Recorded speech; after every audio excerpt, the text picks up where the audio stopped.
예. 네, 감사합니다. 오늘은 말씀을 나누기 전에 우리 그 그림을 하나 보도록 하겠습니다. 우리 전사님 그림을 하나 좀 열어주십시오. 네, 여러분 저 그림이 뭘로 보이시나요? 글쎄요, 우리 남자분들이 쓰시는 그 중절 모자 같기도 하고요. 또 이렇게 잘 보면 목이 긴, 꼬리가 긴 그런 공룡이 엎드려져 있는 모습, 누워있는 모습인가요? 뭐 그런 모습 같기도 하고요. 예, 무슨 그림일까요? 우리 다음 그림을 한번 보도록 하겠습니다. 예, 아까 그하고 똑같은 그림입니다. 남자들이 쓰시는 그 중절모 아니죠? 또 공룡이 누워있는, 엎드려있는 그런 모습도 아니네요. 저 안에 들어있는 게 뭡니까? 네, 코끼리. 예, 코끼리가 어딘가 안에 들어있죠? 지금 뭐 안에 들어있습니까? 여러분들 그 눈치채셨는지 모르겠지만 저 그림은 그 생텍쥐베리라는 그 작가가 쓴 어린 왕자라는 그 동화에서 나오는 그림입니다. 저게 지금 뱀이죠? 겉에 있는 게 뱀이고요. 지금 그 보아뱀이라는 뱀이 이 코끼리를 통째로 삼킨 그림입니다. 저 코끼리 뒤쪽으로 보면 잘 보이실지 모르겠지만 뱀의 머리가 보이기도 합니다. 여러분들 저 그림 많이 보셨을 거예요. 저 그림 덕분에 이 보아뱀이라는 이 존재를 알게 됐죠. 저도 그렇습니다. 저 그림이 아니었으면 보아뱀이 어떤지 어떻게 알 수 있겠습니까? 아무튼 이 뱀이, 네, 꺼주셔도 됩니다. 뱀이 어마어마하게 크다, 보아뱀이 어마어마하게 크다, 이렇게 저 그림 덕분에 아시고 계셨을 거예요. 근데 제가 자료를 찾아보니까, 그림 꺼주셔도 될 것 같아요, 전사님. 자료를 찾아보니까 이 보아뱀이 실제로 그렇게 크지는 않다고 그러더라고요. 사람보다 조금 더 긴 정도, 한 6피트에서 8피트 정도 되는 그런 크기라고 그러더라고요. 그래서 저렇게 코끼리를 뭐 통째로 삼키고 이게 불가능하답니다. 예, 그렇게 되더라고요. 오늘 말씀에서 보면 이 그림하고 좀 비슷한 그 말씀이 나옵니다. 우리 지난주 말씀에서 나눴던 것처럼 하나님께서 요나에게 니느웨로 가라고 말씀하시죠. 그런데 요나가 이 하나님의 말씀을 완전히 무시해버려요. 그리고 정반대 방향으로 가기 위해서 욥바라는 곳으로 가죠. 욥바라는 곳으로 가서 이제 스페인으로 가는 완전히 반대 방향에 있는 그 당시에 그 땅끝이라고 하는 스페인 방향으로 가는 배를 탑니다. 여기까지 좋았는데 이제 그 배가 출항을 해서 바다로 가고 있는 중에 바다에서 어마어마한 폭풍을 만납니다. 큰 그 폭풍을 만나서 배가 다 부서지기 일보 직전까지 그런 상태가 됩니다. 자, 그럼에도 불구하고 요나는 어떻습니까? 그냥 무슨 일이 일어난지도 모르고 배 밑창에서, 배 밑바닥에서 잠을 잡니다. 아주 그냥 깊은 잠이 들었습니다. 결국 이제 선장이 요나를 깨우게 되고 이 뱃사람들이 다 모여서 이게 왜 이런 일이 일어났는지, 이게 누구 때문에 이런 재앙이 일어나게 됐는지, 자, 제비를 뽑아 봅시다. 그래서 이제 제비를 뽑습니다. 근데 그게 누가 걸려요? 하필 딱 이제 요나가 뽑히죠. 그래서 이제 요나가 자기가 어떤 사람인지, 자기가 히브리 사람이고 또 하나님을 섬기는 그런 사람이지만 하나님의 낯을 피해서 지금 다른 데로 도망가고 있다, 이렇게 말합니다. 그 사람들이 너무 놀라가지고, 아니 당신이 왜 그런 일을 했느냐, 우리가 어떻게 해야 돼? 어떻게 했으면 좋겠느냐, 우리가 어떻게 해야 되겠느냐, 이렇게 얘기를 하니까 이제 요나가 뭐라 그럽니까? 자기를 집어서 들어서 이렇게 바다에다 던지쇼, 이제 그러면 바다가 잔잔해질 거다, 이렇게 얘기를 합니다. 그래서 사람들이 요나를 들어서 이렇게 바다에다가 던져버리죠.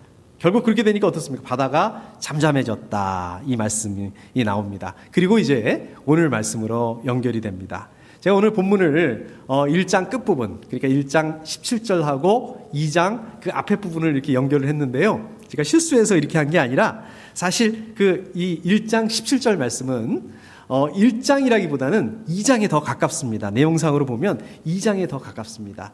제가 그 신학교에 다닐 때 그 요나서를 히브리어로 공부를 했습니다. 그때 그 히브리어 성경에 보면 요 1장 17절은 아예 2장으로 들어가 있었던 것 같아요. 제 기억에 히브리 성경에는 그렇게 돼 있던 것 같습니다. 자, 아무튼 오늘 말씀을 좀 나눠보면, 제가 그 지난 주일 말씀 나눌 때 그 얘기를 했죠. 그 고등학교 때 그게 말이 돼?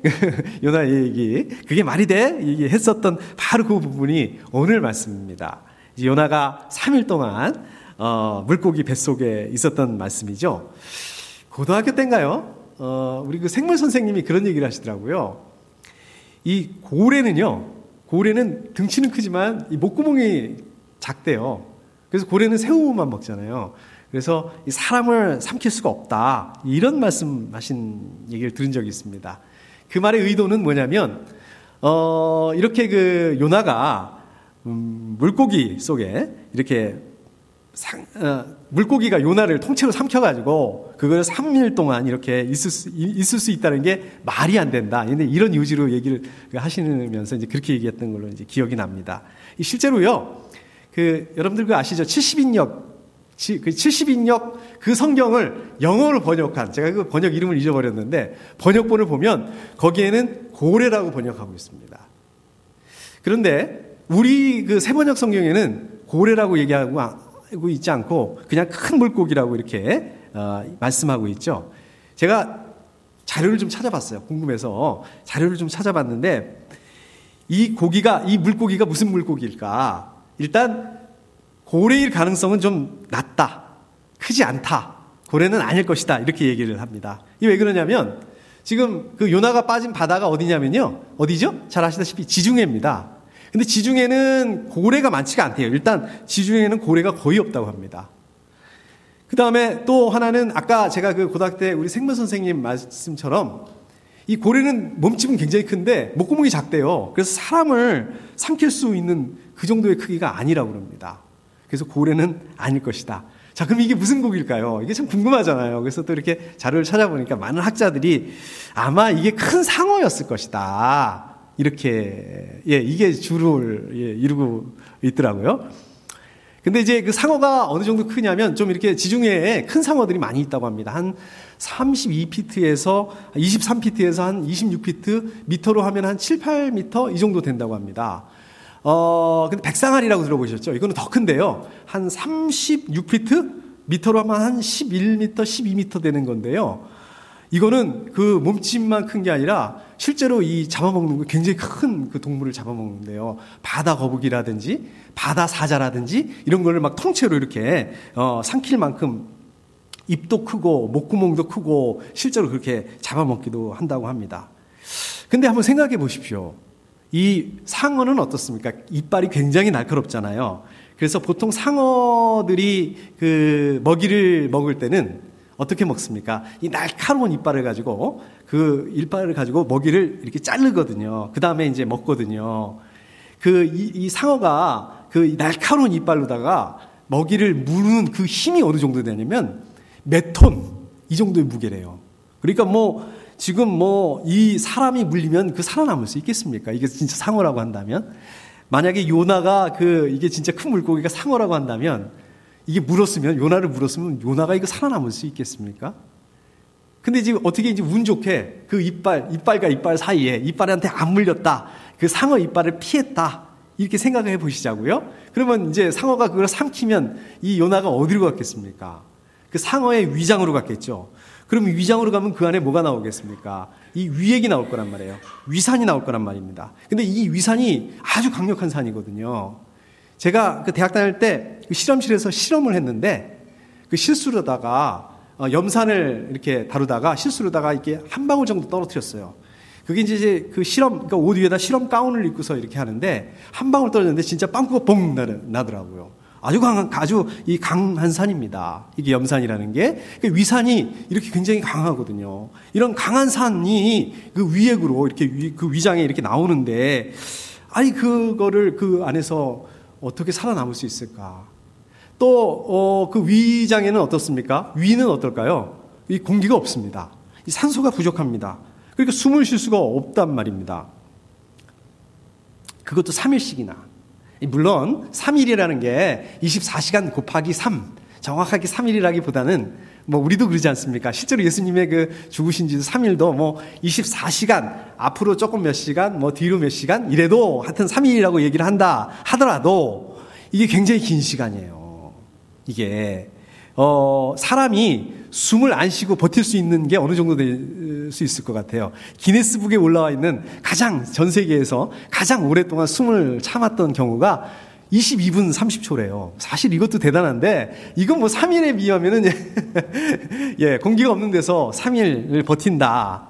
이게 물고기 속에서 3일 동안 있는다. 이게 사실 말이 안 되는 거거든요. 제가 고등학교 때 생각했던 것처럼 말이 안 되는 거거든요. 자, 그러면 이게 어떻게 된 건가? 이게 거짓말인가? 이게 지금 뭔가 지금 잘못된 건가? 아니면 그 자유주의 신학자들이 그런 얘기를 많이 해요. 이게 진짜 있었던 일이 아니라, 그 역사적인 사건이 아니라, 기록이 아니라, 그냥 교훈을 주기 위한 지어낸 이야기다. 이런 얘기를 많이 한단 말입니다.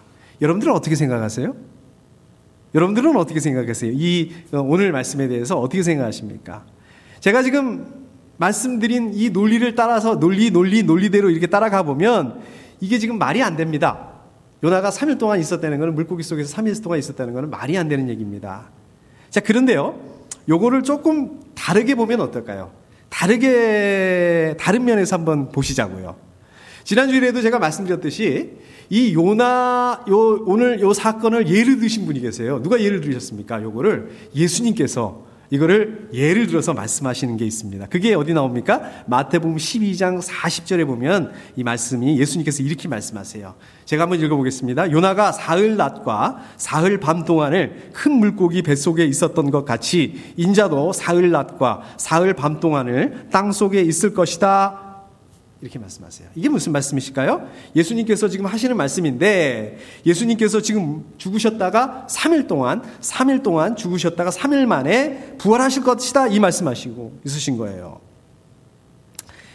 중요한 말씀이죠. 굉장히 중요한 말씀이죠. 예수님께서 죽으셨다 3일 만에 부활하실 것이다. 이 중요한 말씀을 하시면서 예를 드는데 그 예가 하필이면 뭡니까? 어떤 사실관계가 확실하지 않은 그거 맞아? 할 수 있는 그 진짜라고 믿기 힘든 그 말씀을 인용하시고 있어요. 그럼 왜 하필 그 말씀을 왜 인용하고 계실까? 다른 말씀도 많이 있잖아요. 우리 성경에 보면 인용할 수 있는 다른 말씀도 많이 있지 않습니까? 근데 왜 하필 이 말씀을 인용하고 계실까? 만약에 이 말씀이 진짜가 아니라면, 이 말씀이 가짜라면, 이 말씀이 역사적인 사실이 아니라면, 이 말씀이 그냥 지어낸 얘기라면, 이 지어낸 얘기 가짜를 가지고 부활에 대해서 얘기를 하셨다면 예수님의 부활도 가짜, 믿을 수 없는 얘기가 되는 거 아니겠습니까? 그 예수님의 그 부활을 누가 진짜라고 그걸 믿겠습니까? 그런데 그럼에도 불구하고 예수님께서 이 요나가 물고기 뱃속에서 3일 동안 있었던 이 말씀을 인용한다는 얘기는 뭡니까? 이 요나가 물고기 뱃속에서 3일 동안 있었다는 이 말씀은 이거는 지어낸 말씀이 아니라 역사적인 사실이었다. 역사적인 사실이었기 때문에 예수님께서 이 말씀을 근거로 해서 예수님의 그 부활에 대해서 말씀하고 있었다. 이렇게 생각해 볼 수가 있습니다. 다만 우리 사람들의 그 지식으로서는 요나가 물고기 뱃속에서 어떻게 생존할 수 있었을까 정확하게 알 수가 없습니다. 이런 거를 이제 그 신비라고 그러죠. 이게 신비예요. 우리가 비록 그 신비는 풀 수 없지만 우리 뭐 사람들이 다 할 수 있는 게 아니지 않습니까? 우리가 사람들이 모른다고 해서 사실이 아닌 게 아니지 않습니까? 우리가 이 신비에 대해서 알 수 없지만 온 우주 만물을 창조하시고 온 우주 만물을 주관하시고 다스리시는 하나님의 능력으로 얼마든지 가능한 일이라고 생각을 합니다. 가능합니다. 자, 중요한 것은 지금 하나님께서 요나를 살리시기 위해서 바닷물에 빠진 요나를 살리시기 위해서 큰 물고기를 예비하시고 그 물고기가 요나를 삼키고 3일 동안 요나가 그 안에 있었다. 이겁니다.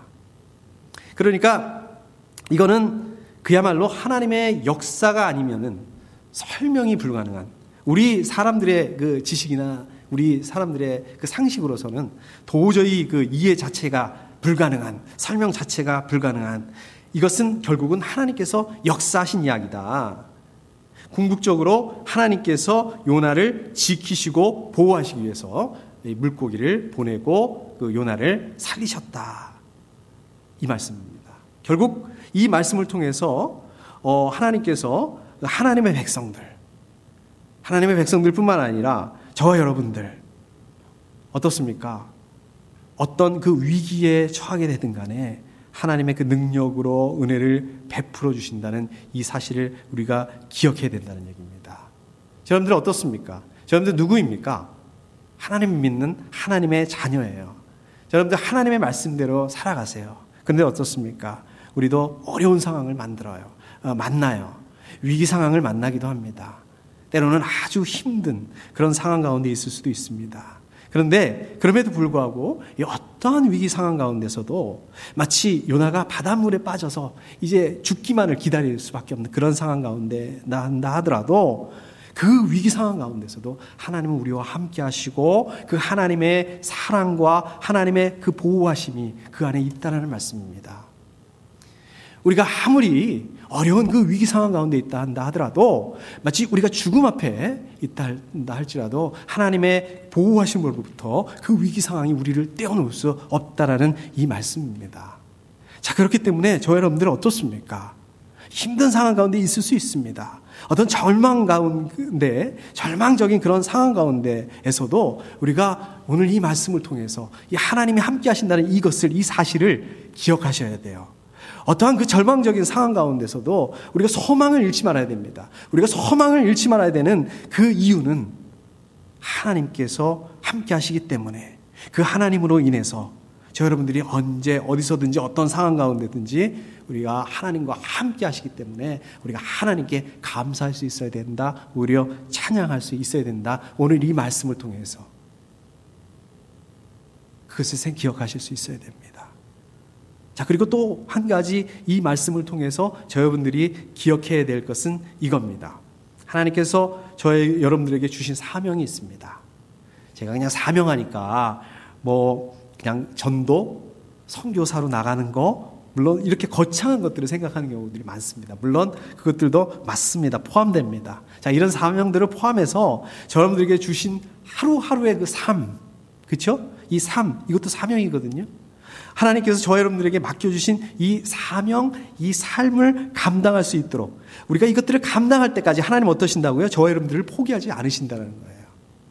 요나는 그렇게 하나님의 낯을 피해서 자기 마음대로 가려고 했는데 그럼에도 불구하고 하나님께서는 그 반대로 가는 그 요나를 물고기에 집어넣으셔서까지 포기하지 않으신다는 얘기예요.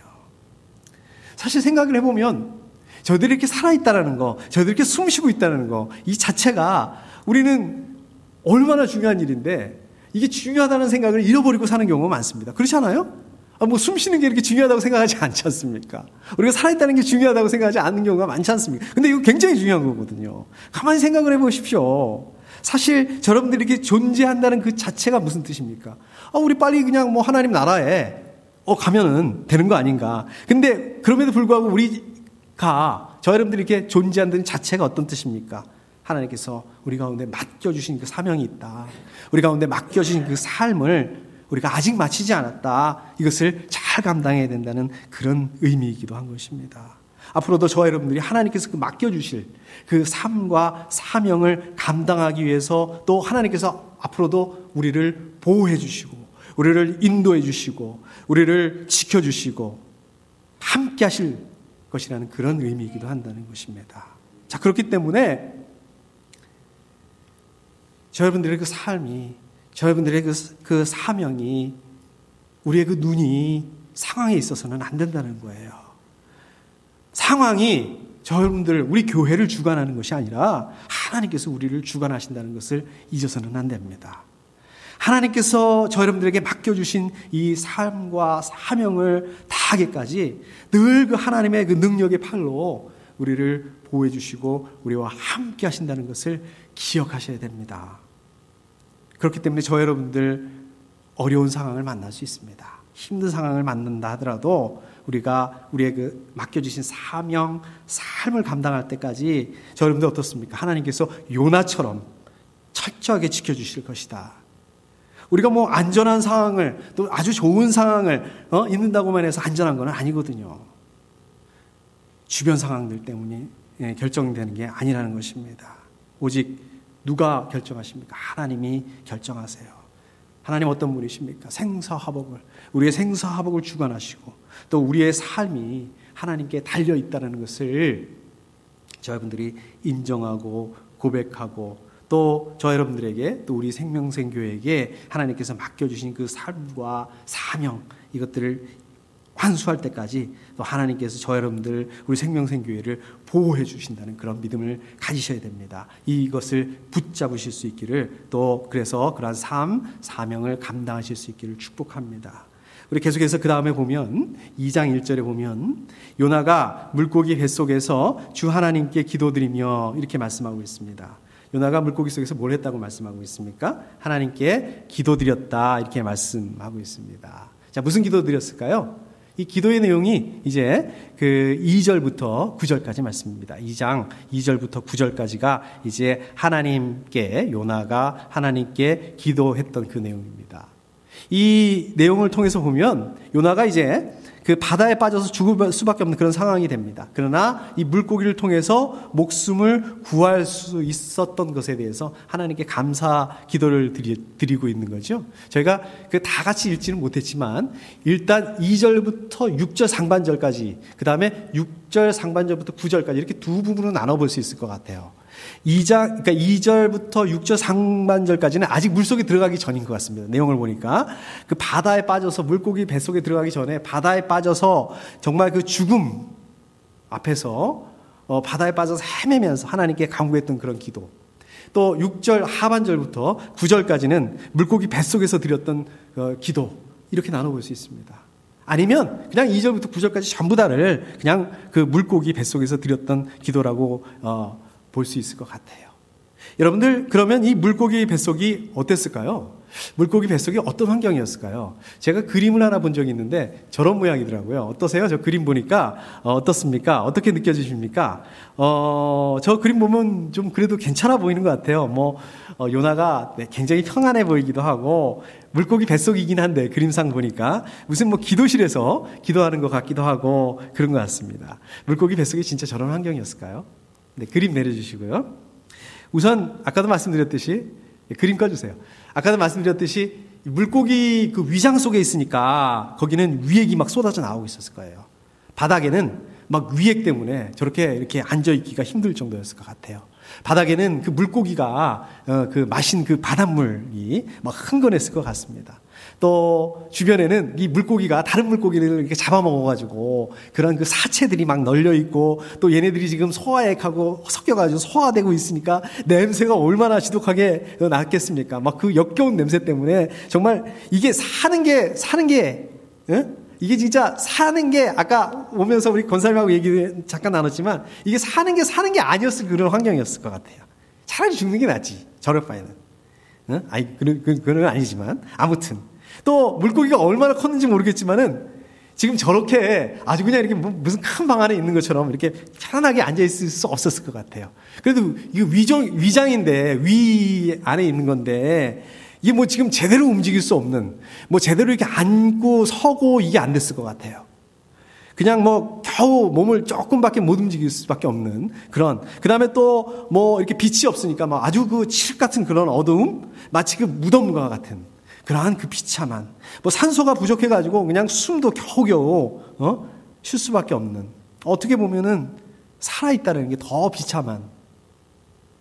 내가 여기 이렇게 왜 살아있을까 했을 그럴 정도였을지 모르겠습니다. 저와 거기다 생각을 한번 해보십시오. 지금 요나가 어떤 상태인 거예요? 아무튼 지금 죽었어야 되는데 이 물고기 때문에 그냥 목숨을 부지하고 있는 겨우 목숨만 부지하고 있는 그 상황입니다. 이 상황이 얼마나 비참한 거예요. 생각해 보십시오. 요나가 이스라엘에 있을 때는 그래도 선지자였어요. 예언자였습니다. 모든 사람들이 인정하고 존중하고 있는 그런 자리에 있었습니다. 근데 이제는 어떻습니까? 이런 비참한 자리까지 내려오게 됐어요. 그냥 겨우겨우 숨만 붙어 있는 그런 자리까지 내려오게 됐습니다. 근데 여기 중요한 게 한 가지 있습니다.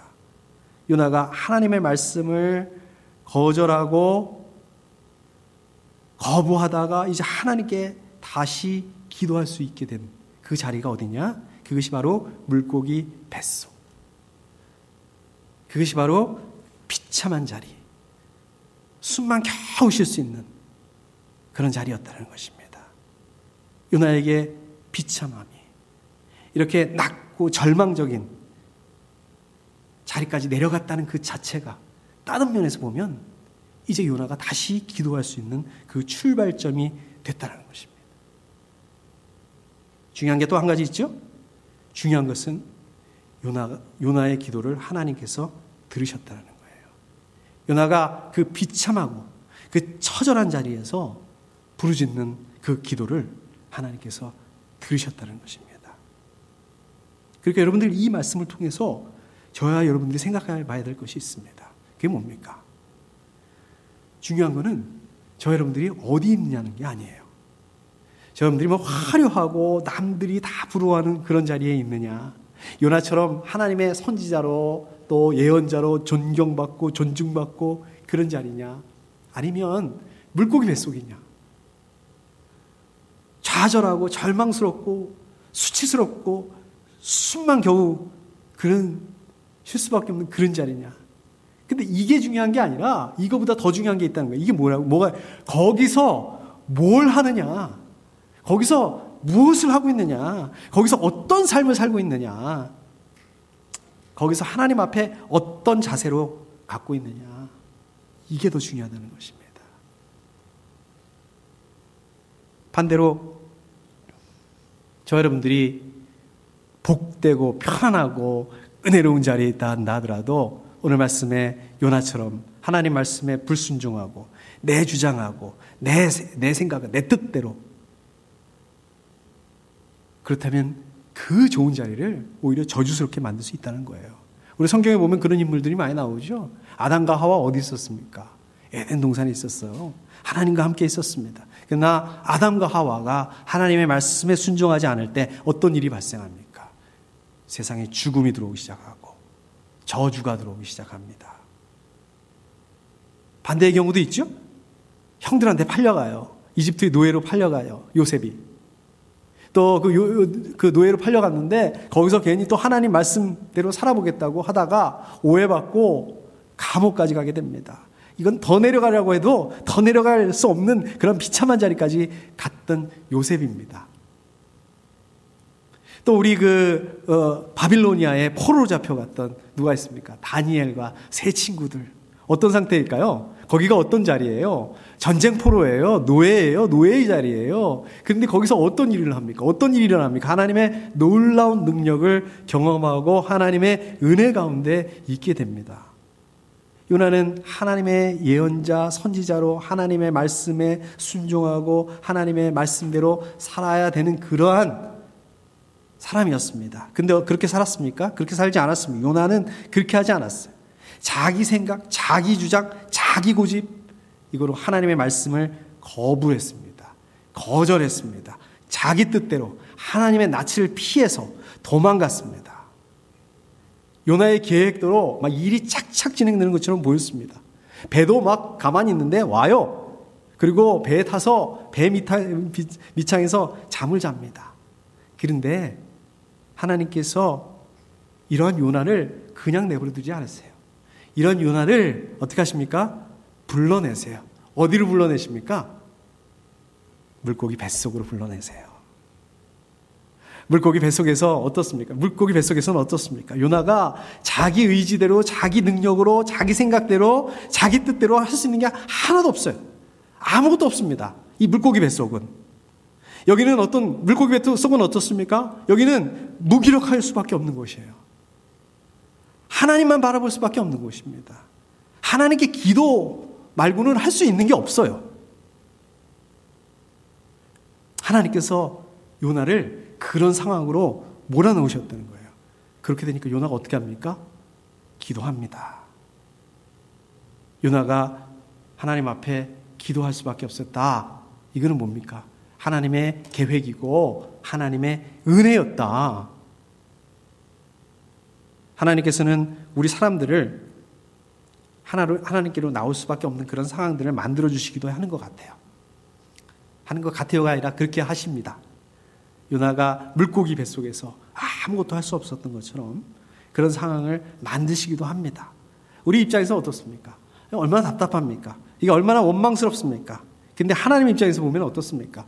급한 거예요. 지금 이건 더 이상 놔두면 안 되겠는 거예요. 그렇게 할 수밖에 없는, 그렇게 하실 수밖에 없는, 그래서 그렇게 하시는 그런 상황인 것입니다. 이런 상황이 저와 여러분들의 입장에서 보게 된다면, 이렇게 물고기 뱃속에 들어가 있는 이런 상황이 저와 여러분들의 입장에서 본다면 어떻습니까? 이게 손해예요. 이거 실패한 겁니다. 이건 절망의 시간입니다. 근데 오히려 하나님께 기도할 수 있는 반전의 시간이 된다는 얘기입니다. 이 기회를 놓치면 안 됩니다. 기도하셔야 됩니다. 우리 그런 말 하죠? 야, 이젠 내가 할 수 있는 게 아무것도 없다. 기도 말고는 아무것도 할 게 없다. 그거는 무슨 뜻입니까? 다시 말하자면 이제 회복을 위한 출발점이다, 여기가. 그런 뜻이기도 합니다. 이걸 기억하셔야 돼요. 자, 그 다음으로 2절 말씀에 보면, 내가 고통스러울 때에 주님께 불러 아뢰었더니 주님께서 내게 응답하셨습니다. 내가 스올 한가운데서 살려달라고 외쳤더니 주님께서 나의 호소를 들어주셨습니다. 이렇게 말씀하세요.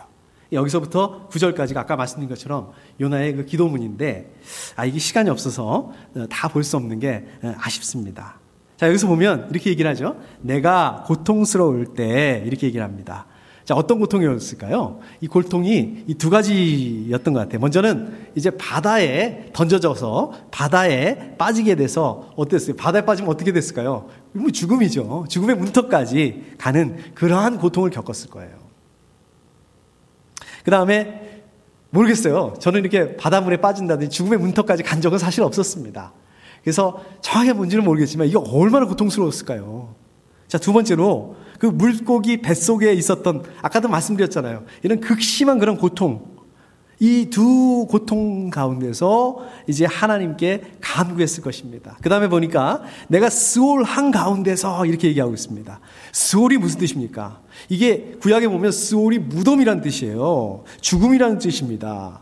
그런데 이 지금 요나는 이 스올을, 무덤이라는 뜻이라는 그 스올을 어떻게 쓰고 있습니까? 물고기 뱃속에 들어가기 전에 그 바닷물 속에서 그 내지는 그 물고기 뱃속에 그거를 스올이라고 얘기하고 있는 거예요. 이게 왜 그럴까요? 자기가, 요나 자신이 사실상 죽었다. 사실상 내가 죽음의 문턱 앞에까지 가는 그러한 절망스러운 상태로 갔었다. 지금 이 얘기를 하고 있는 것입니다. 자, 근데 중요한 게 나오죠? 뒤에 보니까 주님께서 내게 응답하셨습니다. 주님께서 나의 호소를 들어주셨습니다. 하나님께서 요나가 예언자, 선지자, 하나님의 선지자로 그 당시에 그렇게 기도했을 때 뿐만 아니라 어떻습니까? 가장 절망스럽고 가장 수치스럽고 가장 처절한 자리에서 기도했을 때, 부르짖었을 때 그 기도조차도 하나님께서 듣고 계셨다, 하나님께서 들어주셨다, 이 말씀입니다. 저 여러분들은 마찬가지입니다. 하나님을 의지하고 하나님을 바라게 되면 아무리 그 절박한 그 위기 상황이 닥친다고 한다 하더라도 하나님이 우리의 소망이 되신다는 것입니다. 저와 여러분들이 요나처럼 깊은 바닷속에, 깊은 수렁 속에 우리 영적으로 빠진 것처럼 도저히 이렇게 헤어나지 못하는 그러한 그 절박한 위기 가운데 있을 수 있습니다. 어려운 가운데 있을 수 있습니다. 우리 심령이 우리 깊숙한 곳에서 정말 숨쉬기 그렇잖아요. 어떨 때는 정말 숨쉬기도 힘든 것 같아요. 그러한 힘든 상황이 처할 수도 있습니다. 그러나 그럼에도 불구하고 하나님께서 그 상황에서도 우리의 기도를 들어주신다. 듣고 계신다. 그런 상황에서도 하나님을 의지하고, 그렇기 때문에 의지하고 바라봐야 되고 도움을 구해야 된다. 그럴 때 하나님께서 그 기도를 들어주시고 응답해 주신다. 이게 사실입니다. 이게 진리입니다. 여러분들이 같이 읽지는 않았지만 9절 뒷부분에 보면 요나가 이렇게 기도를 마무리하고 있습니다. 구원은 오직 주님에게서만 옵니다. 10절에 보니까 주님께서 그 물고기에게 명하시니 물고기가 요나를 무태다 뱉어냈다. 요나가 드디어 물고기 뱃속에서 벗어나서 이제 다시 살아나게 됩니다. 우리 지난주에 말씀 나눴던 것처럼 이 요나서에 대한 말씀은 어떤 말씀이라고 그랬습니까? 요나서에 대한 말씀은 요나 자체에 대한 그러한 말씀이라기보다는 요나라는 그 인물을 통해서 북왕국 이스라엘 사람들에게 대해서 하시는 그 말씀이다. 하나님의 말씀을 거역하고 거절하고 하나님의 말씀에 순종하지 않던 그 북왕국 이스라엘 사람들에게 했던 말씀이라는 거 이렇게 제가 말씀 나눴죠. 더 나가서 어떻습니까? 오늘날 우리 사람들, 저 여러분들에게 하시는 하나님의 말씀이라고 볼 수가 있습니다. 여러분들 그 가만히 생각을 해보면 우리 지난 주일 말씀에서 그렇게 나눴죠. 요나가 어떻게 된다고 그랬습니까? 하나님의 말씀을 거절하고 거부했을 때 영적으로 낮아지고 자꾸만 낮아지는 영적인 그 내리막길에 있을 수밖에 없었다. 이게 요나의 모습이었다. 제가 이 말씀 나눴지 않습니까? 오늘 말씀에서 보면 어떻습니까? 하나님의 말씀을 거부하고 거절했을 때, 자기 뜻대로 자기 고집대로 나아갔을 때 물고기 뱃속까지, 물고기 뱃속으로 들어가 있었던 이 요나의 모습. 어떤 모습입니까? 이게 제 모습이더라고요. 이게 우리의 모습이더라고요. 이게 우리의 삶이더라고요. 자, 그런가 하면 하나님의 모습은 어떻습니까? 하나님은 어떤 분이십니까? 요나처럼 하나님의 말씀에 순종하지 않고 거절하다가 바다에 빠질 수밖에 없었던 것처럼 저 여러분들이 정말 그 어려움에 빠진다고 한다 하더라도 하나님은 우리 가운데 피해갈 길을 마련해 주신다는 거예요. 하나님께서 저 여러분들이 기도할 수밖에 없게 때로는 그렇게 하실 수도 있다는 거예요. 저 여러분들 기도할 때 우리가 이렇게 교회에서 기도할 때뿐만 아니라 우리가 너무 좋을 때 하나님을 예배하며 기뻐하며 기도할 때뿐만 아니라 처절하게 정말 그 절망 가운데서 죽지 못해서 기도할 때 그때도 하나님께서 우리 기도를 들어주신다는 거예요. 듣고 계신다는 거예요. 응답하신다는 것입니다. 저 여러분들 물고기 뱃속과 같은 그런 상황에 처할 수도 있습니다. 아까도 말씀드렸지만 그런데 우리가 어디에 있느냐가 중요한 게 아니라 이것보다 더 중요한 게 있습니다. 거기서 무엇을 하고 있느냐. 저 여러분들이 어디에 있느냐. 저 여러분들이 물고기 뱃속에 있는가. 이것보다 더 중요한 것은 저 여러분들이 물고기 뱃속에 있다 한다 하더라도 거기서 뭘 하고 있는가. 어떤 삶을 살고 있는가. 거기서 뭘 해야 될까요? 우리가 물고기 뱃속에 있다면 거기서 뭘 해야 될까요? 요나 뭐 했습니까? 기도했습니다. 하나님을 찾았습니다. 기도하셔야 됩니다. 하나님 찾으셔야 되고 하나님만 바라볼 수 있어야 됩니다.